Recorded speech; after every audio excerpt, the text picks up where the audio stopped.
ও ভাই আমরা আজকে এসে পড়েছি চিড়িয়াখানায়। এই বান্দর ভাই, হ্যালো। এ ভাই তুমি খেয়ে যাচ্ছ, কথা বলো।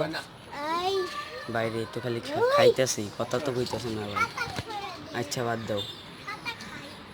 এ ভাই ভাই আমার আঙ্গুলটা না খায় ভাই, দেখছো ভাই কেমনে করে খাইতেছে, খালি খাইতেই আছে।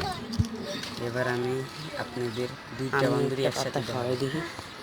দাঁড়ান, কি খাইবা? শালা ক্যামেরার বুগলা হয় কিন্তু এমনা ঝগড়া করে, দেখছেন দুইটা বান্ধবী ঝগড়া করে কেন, একটা পাতা নিয়ে দুইজনই ঝগড়া করে কেন ভাই? তাকিয়ে থাকে দেখেন, মারামারি দেখছেন এই যে ভাই এটা দেখছেন আপনারা, দেখলে মনে হয় জি ভাই আমিও দো ভাই, আমিও তোদের একটা দিচ্ছি, তোরা খা। আর আপনি শুনুন, আজকের ভিডিও এইখানটাই। সবাই ভালো থাকবেন, আসসালামু আলাইকুম।